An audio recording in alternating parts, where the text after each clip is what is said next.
dia da sua igreja se reunir no domingo. Obrigado porque o Senhor tem reunido o seu povo para revelar a sua palavra, a sua vontade, seu coração e sua presença. Senhor, nós pedimos que o Senhor se faça presente no nosso meio, receba, Senhor, nossa força, nosso entendimento, tudo que pertence a Ti. Nós queremos entregar hoje e queremos, Senhor, ser instruídos pelo Senhor na sua palavra e queremos entregar para o Senhor nossa adoração. Nos conduza pelo seu Espírito Santo em todas as atividades hoje. Que nós possamos seguir a liturgia, aprendendo sempre a te amar, organizados para reconhecer a sua glória e ouvir a sua voz. Amém. Amém. Isaías 40, a gente vai continuar Isaías, ensino de Isaías. Ensino de Isaías, em Isaías 40, um capítulo que eu gosto muito.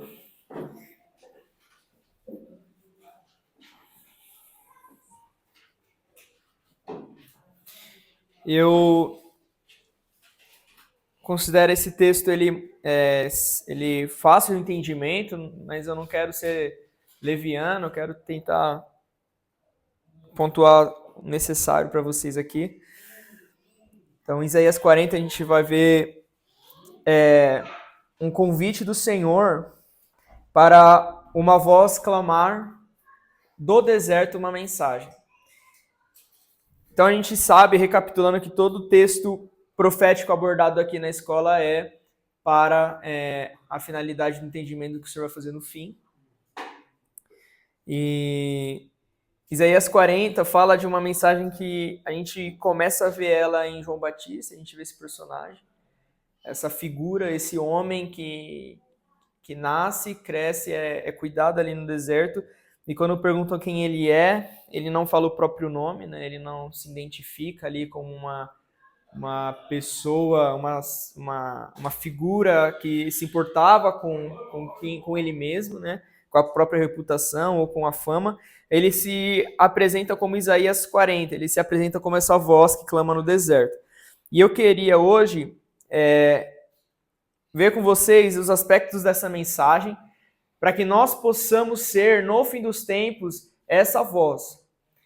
Então é bem interessante porque aqui não está dando nome para ninguém, né? Então todos nós que reconhecemos do Espírito Santo essa inclinação, esse convite, a gente pode se identificar como essa voz profética do fim dos tempos, que clama uma mensagem e que anuncia uma mensagem, que prepara o caminho do Senhor com essa mensagem.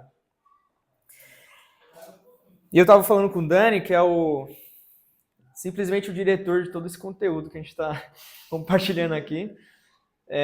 Mas assim, é incrível como Isaías 40 é um texto que eu já li, reli, ensinei, facilitei, e o Senhor não traz uma nova revelação, porque a palavra de Deus ela é a mesma, né?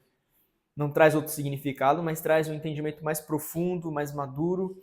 E eu estava conversando com ele como cada versículo desse capítulo ele é importante para o entendimento do que Deus quer nesse capítulo. A gente não pode se apegar só àqueles mais comuns, como o versículo 3, né? A voz do que clama no deserto, prepara o caminho do Senhor, e endireitai no ermo a vereda do nosso Senhor, e achar que a gente conhece o capítulo todo. Existe uma construção de para quem essa voz vai pregar e qual a mensagem essa voz vai pregar. Então isso é muito importante para a gente entender. Primeiro, como começa? Consolai, né? Consolai o meu povo, diz o vosso Deus. O profeta vai começar em Isaías 40 dizendo, a ordem de Deus é: consolem o meu povo, falem benignamente a Jerusalém e bradai-lhe que já a sua servidão é acabada, que a sua iniquidade está expiada e que já recebeu em dobro da mão do Senhor por todos os seus pecados. Então, Isaías 40 começa dando destino para a pregação, dando destino para a mensagem. A voz que clama no deserto, esse mensageiro, ele tem ali um público específico, né? A gente não pode pensar que esse público é especificamente a igreja gentia. A gente tem que entender que a ordem é: consolem o meu povo e falem benignamente a Jerusalém.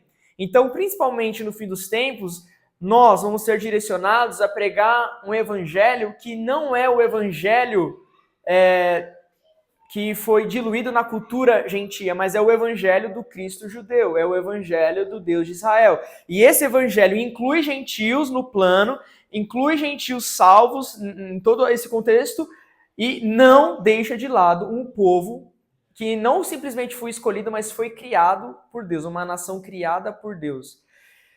Então, no fim dos tempos, nós seremos convidados a pregar um evangelho com esse entendimento, esse panorama completo, entendendo que o evangelho, ele é não simplesmente um contrato anti-incêndio. Eu ouvi isso aqui uma vez, lá no começo da minha conversão, não nesse contexto, mas eu aplicando aqui faz muito sentido. O evangelho não é um contrato anti-incêndio. Ou seja, o evangelho não é resumido a crer em Jesus para você não ir para o inferno. Esse não é o evangelho. O evangelho não é vem aqui na igreja, siga o que a palavra diz para você não ir para o inferno. Isso não é o evangelho.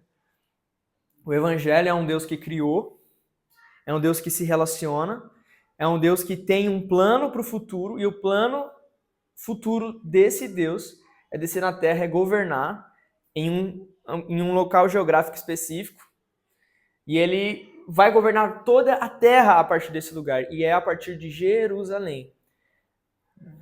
Paulo vai falar um pouco sobre o povo judeu, que agora eles estão numa condição que muitos na história da igreja acreditou que o povo judeu havia sido abandonado por Deus. Mas a gente, lendo o próprio Paulo, não necessariamente precisava acontecer o que aconteceu de Israel voltar a ser uma nação para isso se tornar verdade, porque Paulo já falava que Deus não os abandonou, mas Deus tem o plano de, no fim, salvar toda uma nação. Então essa mensagem a gente tem que entender qual que é o evangelho completo. O evangelho completo insere o povo judeu numa salvação no fim dos tempos e fala de um Messias judeu que vai governar todas as nações a partir de Jerusalém. E a voz, no versículo 3, é chamada a clamar. Voz do que clama no deserto. Preparai o caminho do Senhor, endireitai no ermo vereda a nosso Deus.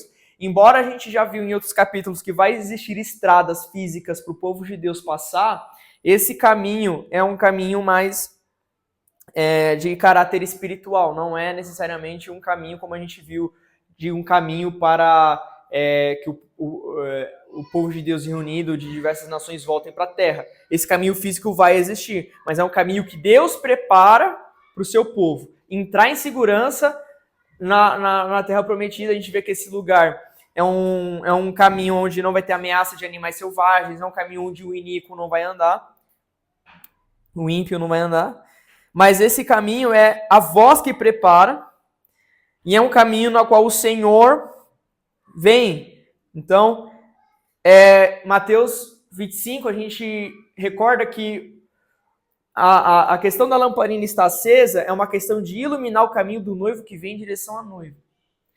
Então, aquela lamparina acesa das virgens simboliza, historicamente ali no que realmente Jesus estava querendo dizer, era uma luz para o noivo que vinha de madrugada, no escuro, até o encontro da noiva. Então, aquelas virgens, elas representam ministérios que vão iluminar, que vão servir ali, preparando o caminho de Jesus no seu retorno. Então, é esse o convite para vós. Então, é um convite do Senhor para mim, para você, sermos uma voz profética que prepara o caminho do Senhor. E esse caminho nós preparamos com a pregação, com o ensino da mensagem profética. Voz do que clama no deserto, preparai o caminho do Senhor, endireitai no ermo vereda nosso Deus. Particularmente, vendo o ministério de João, a mensagem que prepara o caminho do Senhor é uma mensagem de santidade e de arrependimento.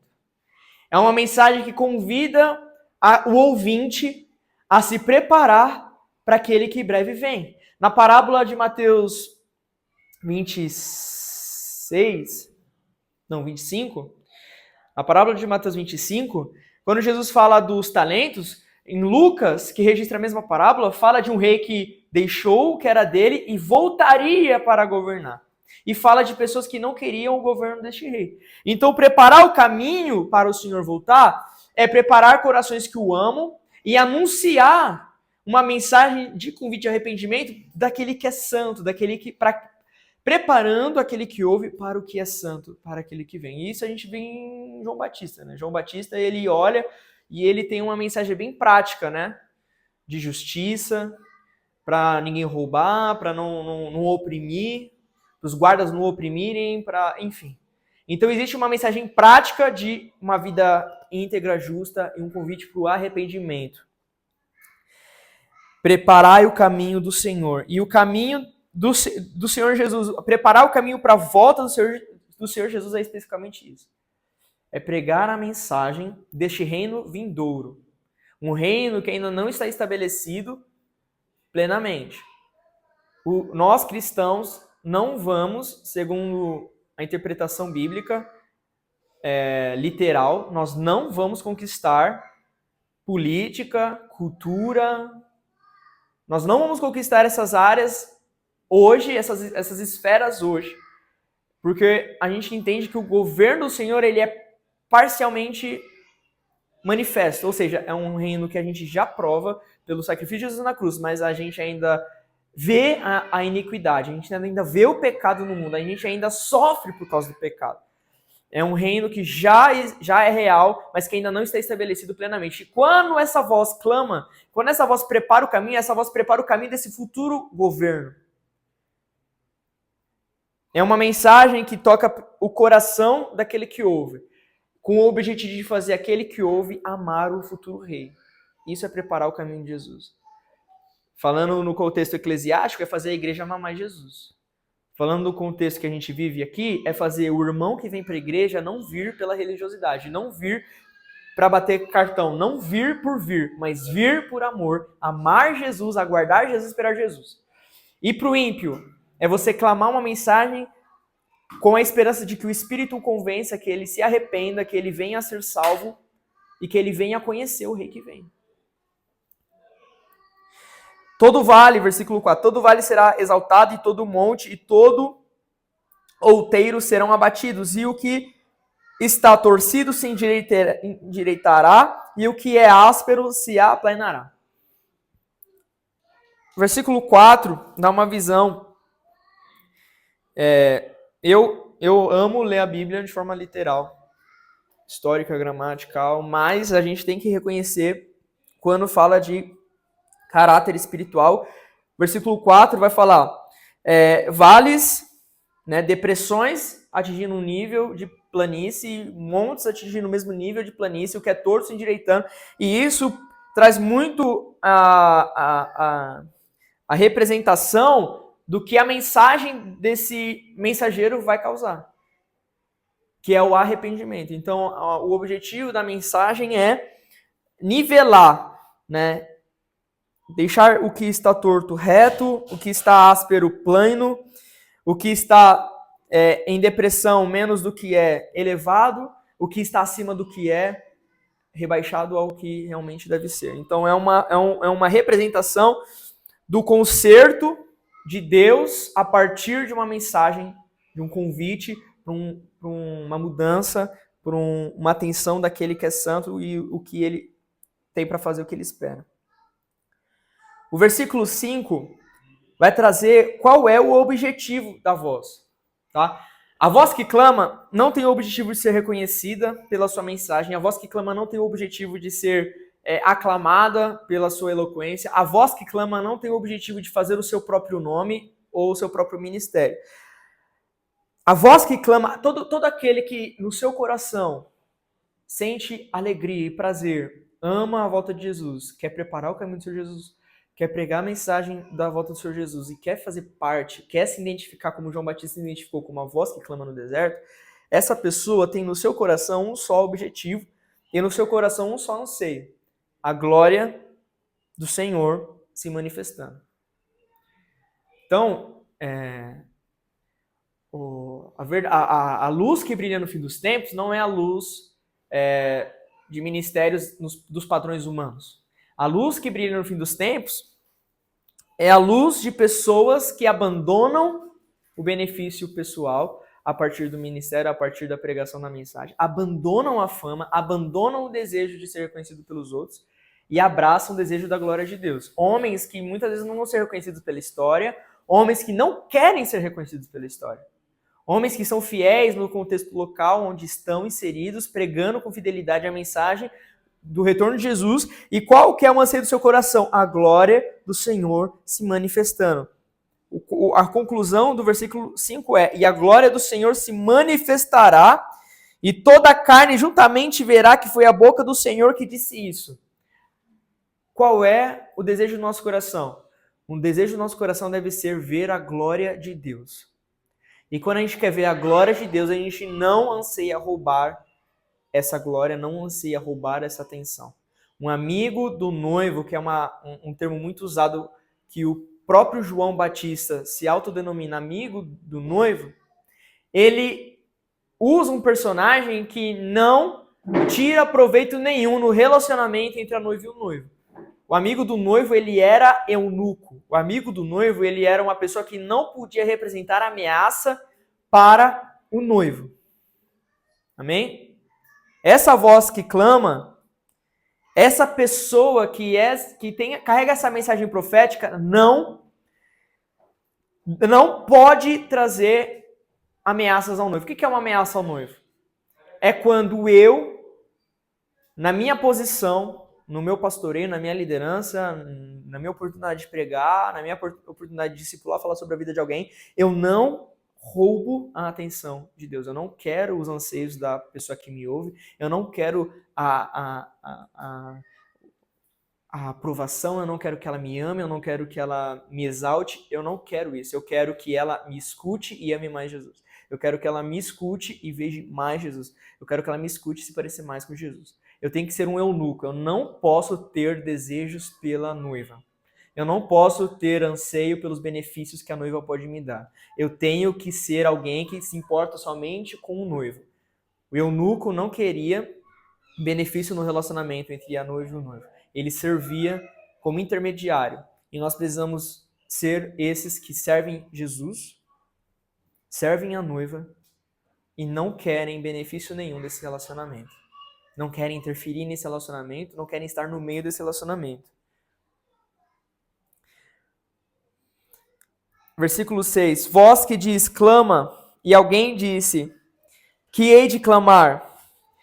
A mensagem vai ser desenrolada. Qual que é a mensagem do fim dos tempos? Qual que é a mensagem que a gente tem que pregar no fim dos tempos? Olha só.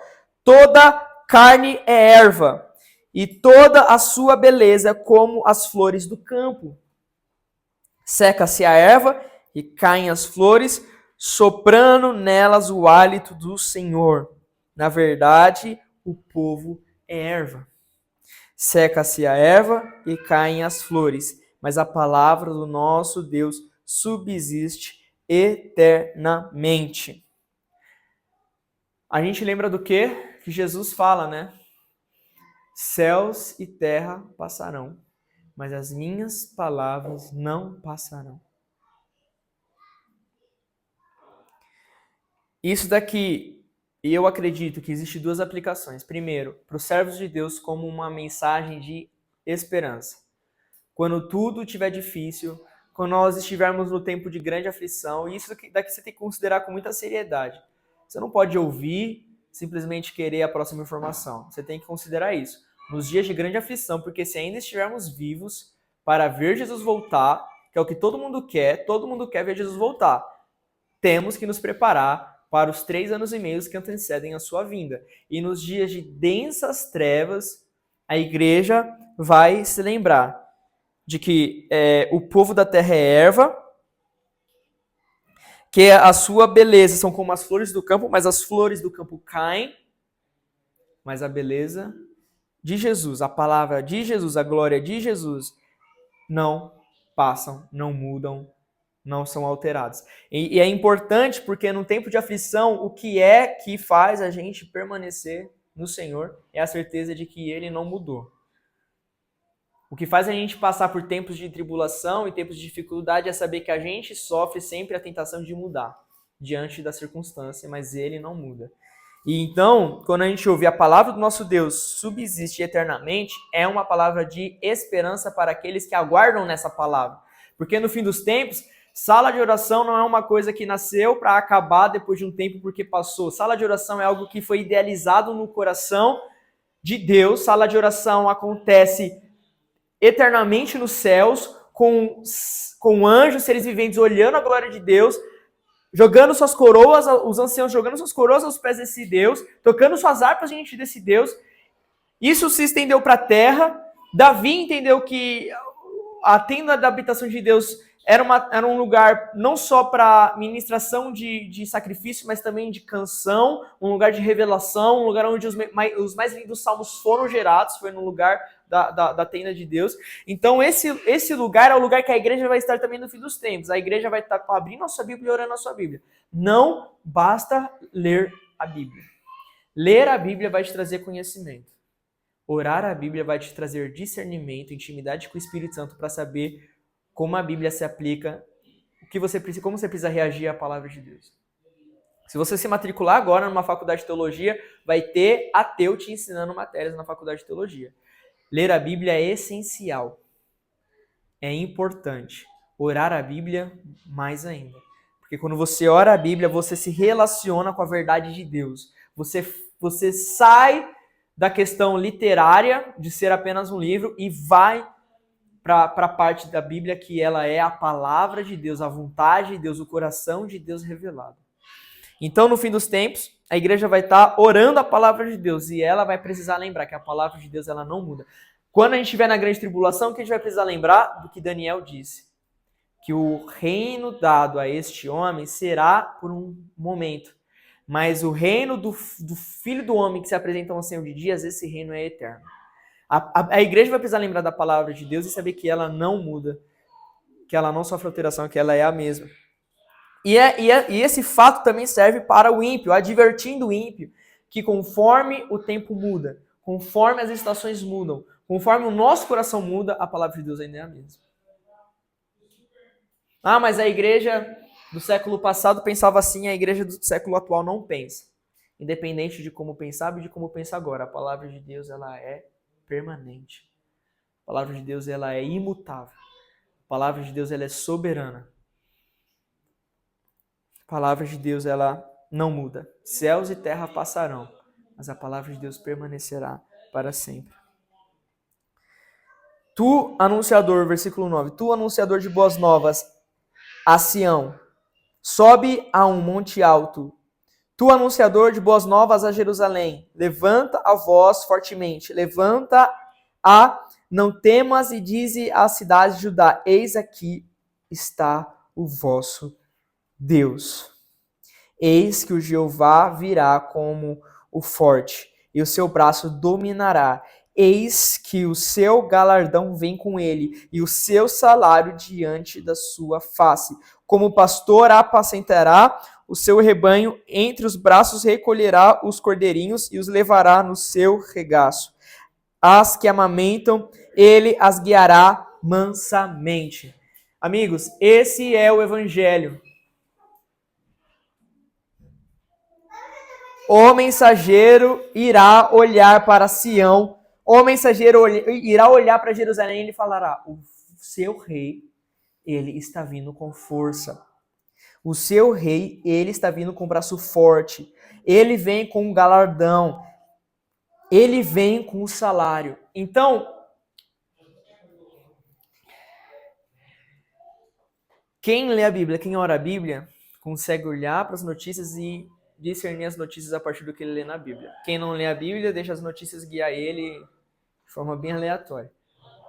Se você ler a Bíblia, se você estiver orando a Bíblia, você vê que ainda não está acontecendo o que a Bíblia diz que vai acontecer. Mas em pequenas partes já está acontecendo. Nós, como cristãos, precisamos ser pró-Palestina, pró-Israel, precisamos ser pró-vida, precisamos amar a vida, precisamos amar os inocentes, orar pelos indefesos. Nós não podemos abraçar partido político, nós não podemos abraçar qualquer decisão de governo só porque é Israel. Mas, entretanto, todavia, nós vamos olhar para o povo judeu e vamos olhar e dizer: tem uma boa nova para você. Eis que o seu rei vem. O povo judeu vai estar dispersado. Principalmente no fim dos tempos vai ter sido quebrado um pacto de segurança para Israel, porque o anticristo vem quando Israel abaixa as suas defesas. O anticristo vem quando há uma paz e eles abaixam a guarda. Eles alcançam segurança em acordos humanos. E quando esse acordo é quebrado, quando eles são dispersos, quando eles começam a ser perseguidos, quando eles vão correr para o deserto e a terra acolhe eles, nesse período de grande aflição, a gente vai olhar e vai falar: eis que o seu rei vem. E quando a gente vai falar isso? Principalmente nas nossas casas. Não sei se você entendeu o que eu quis dizer, mas eu vou repetir. Onde a gente vai falar para um judeu para ele confiar na palavra porque o rei dele está vindo? Qual é a oportunidade que um cristão reformado vai ter para falar para um judeu que o Cristo está vindo, o seu rei está vindo, com um braço forte, com recompensa, para cumprir tudo que prometeu para Abraão? São nas nossas casas. Por quê? Porque no período de perseguição, Apocalipse vai falar que o anticristo não começa perseguindo a igreja gentia. O anticristo começa perseguindo a Jerusalém, a mulher que deu à luz um filho. Ele começa perseguindo. Quando ele vê que não tem sucesso na sua perseguição, ele começa a perseguir também aqueles que a ajudam. Ele começa a perseguir também as outras nações que são a igreja de Jesus.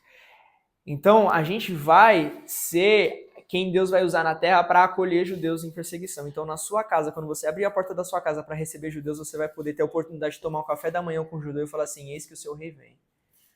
Você vai poder abrir Isaías 40 e falar: olha, o Senhor Jeová vai vir com um braço forte.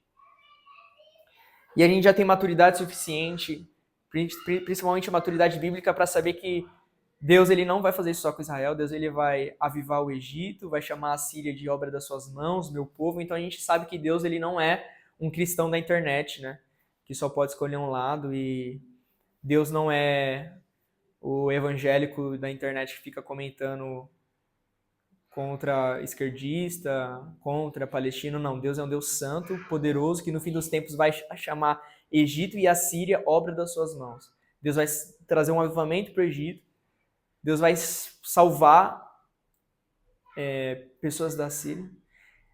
Mas é importante saber que a mensagem do fim dos tempos consiste também em olhar para o povo judeu como parte importante de todo o plano que a palavra de Deus revela. Ele virá como um pastor e apacentará o seu rebanho, e entre os braços recolherá os cordeirinhos. Então Jesus, ele no fim dos tempos, vai ser aquele que vai reunir dos quatro cantos da terra o seu povo e vai cumprir o que prometeu para Abraão, levando o seu povo para a terra prometida. E nós vamos ter que ter esse evangelho afiado na ponta da nossa língua. Nós vamos precisar conhecer esse evangelho para no fim dos tempos proclamá-lo para todas as nações e também para o povo judeu. Versículo 12. Quem mediu com o seu punho as águas e tomou a medida dos céus aos palmos, recolheu em uma medida o pó da terra e pesou os montes e os outeiros em balanças? Quem guiou o Espírito do Senhor? Quem o aconselhou? Versículo 15. Eis que as nações são consideradas por ele como a gota de um balde e como o pó miúdo das balanças. Eis que lança por aí as ilhas como a uma coisa pequeníssima. Esse trecho aqui do texto de Isaías 40 é uma reflexão. No tempo de adversidade, onde a gente perde a nossa fé, Deus ele faz uma pergunta: quem eu sou para você?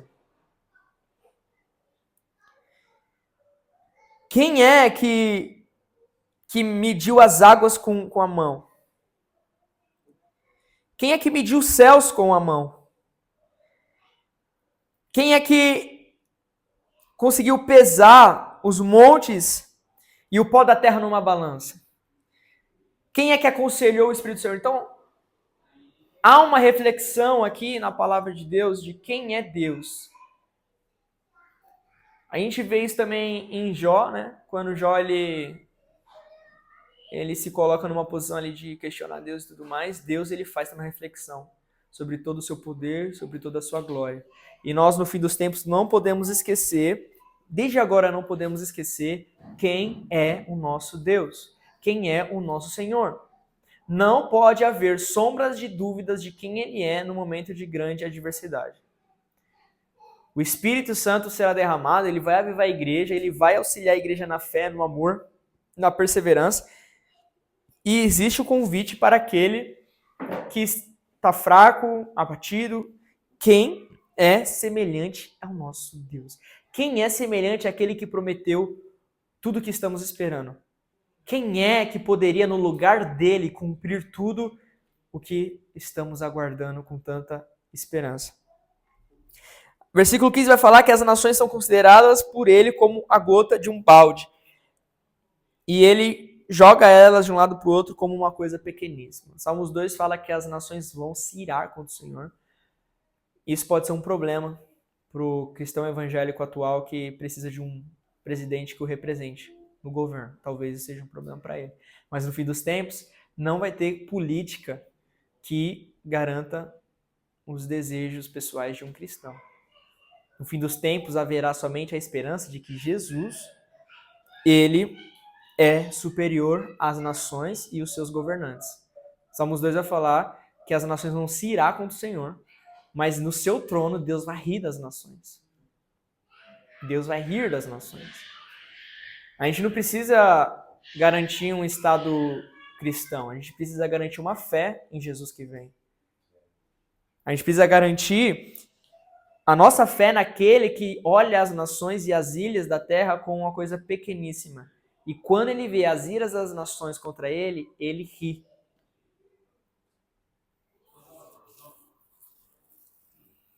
Deve ser muito engraçado ver um governante humano, que é como um pó da terra, se irando contra um Deus soberano. Mas esse é o equívoco do pecado generalizado no coração não arrependido.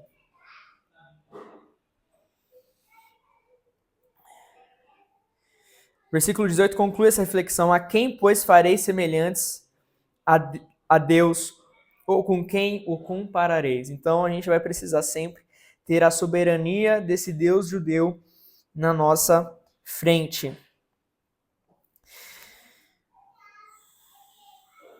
Versículo 23. Ele faz voltar ao nado os príncipes e torna coisas vãs os juízes da terra.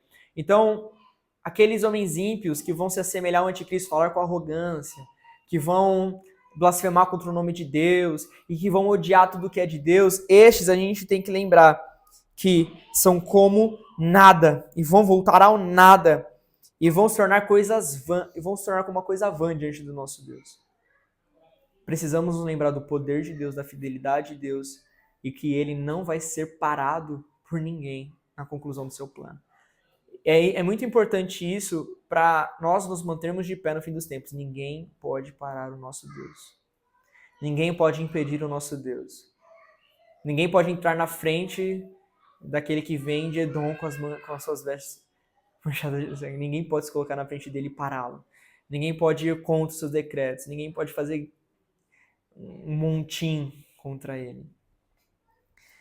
Vão fazer 2 vezes. Uma vez antes do milênio e uma vez depois do milênio. Mas a palavra de Deus já dá a vitória para o Senhor.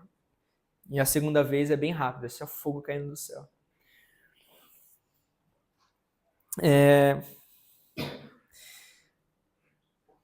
Versículo 26 vai fazer um último apelo, um último convite.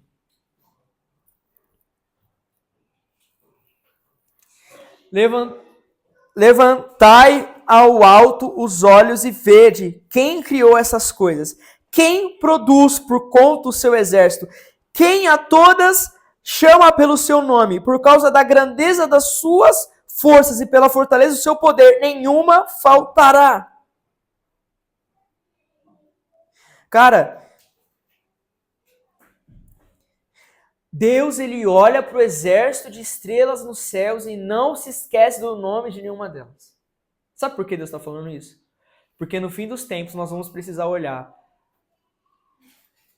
para o povo judeu, vamos precisar olhar para aqueles que têm esperança no Messias, mas talvez vão estar fracos, abatidos. Nós vamos precisar olhar para eles e dizer: Deus não esquece, Deus não deixa para trás nenhuma das estrelas, nenhum dos exércitos dos céus, quanto mais de você. A gente vai precisar lembrar um povo que durante a história foi massacrado, diversas vezes tentado ser extinguido. Vamos precisar olhar para ele e falar assim: calma, porque ainda diante de todas as situações há um Deus soberano nos céus que não se esquece de você. Nós vamos precisar lembrar que na grandeza da força de Deus, ninguém faltará. Sabe, é a mesma coisa que Jesus falou: olha, não temam aquele que pode matar a carne, né? Nenhum do fio dos seus cabelos será perdido. Aí você fala: meu, como alguém que morto pelo evangelho não tem nenhum de seus fios perdidos? O que Jesus está falando? Não se apegue à condição da sua carne, que alguém pode de fato matar, ferir, mas depois da morte, mesmo depois da morte, nenhum fio de cabelo se perderá. Eu não vou perder você, não vou perder a sua alma, a sua vida, ela pertence a mim. E mesmo depois da morte, não temas que podem te matar. Mesmo depois da morte, eu ainda o tenho. Nenhum fio de seus cabelos se perderá. É uma esperança diante do martírio. Diante do... Meu amigo, às vezes esperança não existe para ser uma alternativa de igreja.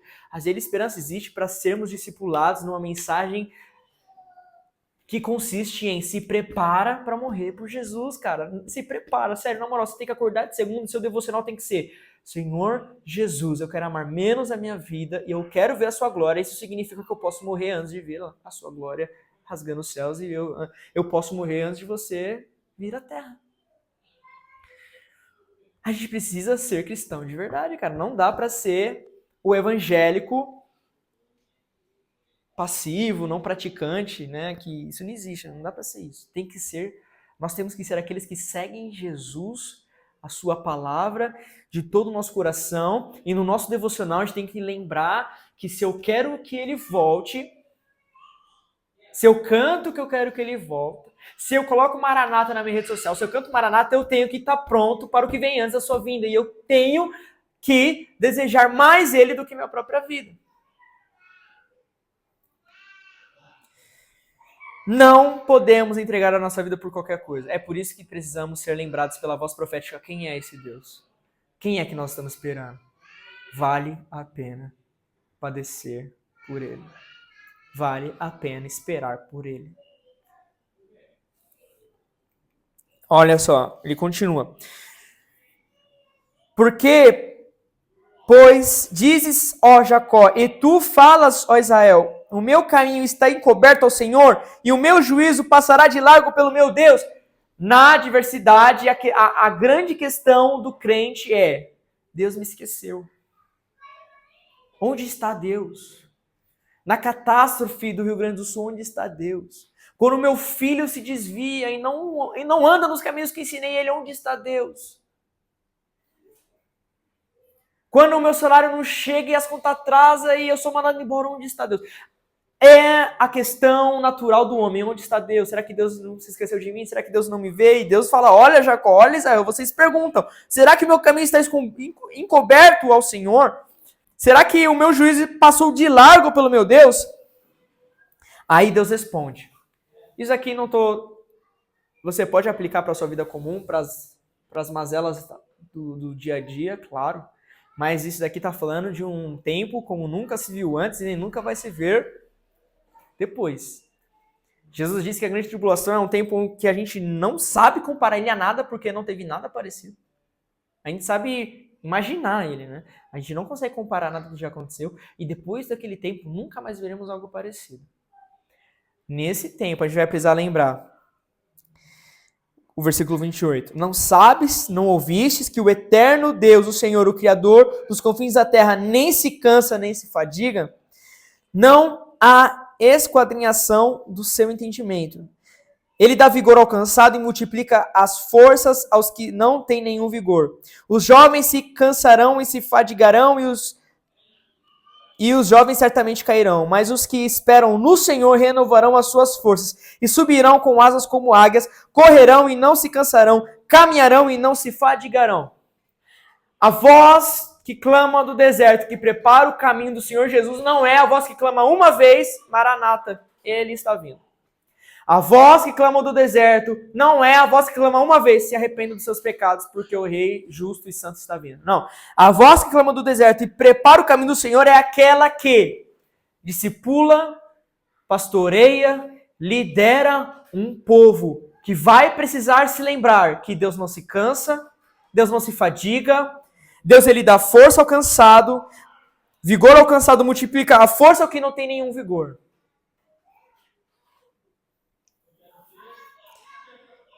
A voz que clama no deserto é diferente daqueles que vão parar no meio do caminho. Porque o clamor Maranata teve o ápice, né? Um tempo atrás teve um ápice, músicas relacionadas a isso. Eu acho que o Dani que está coordenando à frente de um curso sobre isso, vê mais do que ninguém. Um ápice de inscrição. Depois você vê as mesmas pessoas mudando de biografia, mudando de mensagem, mudando porque passou, parece que aquela onda passou. Mas a verdade é que a voz que clama no deserto, ela vai lembrar essas pessoas. Deus não se cansa, Deus não mudou o plano, Deus ele dá força para o que se cansou, Deus ele vai trazer de volta a chama que ardia no coração no início da caminhada. Então a voz é aquela que prepara até a volta de Jesus. Ele clama, mas ele vai discipular, ele vai liderar, ele vai pastorear um povo nessa mensagem, porque não basta ouvir uma vez. Jesus vai falar, aquele que persevera até o fim será salvo, aquele que me amar até o fim, aquele que não amar a sua vida mais do que a mim, este será salvo, este me verá, este me contemplará. Amém?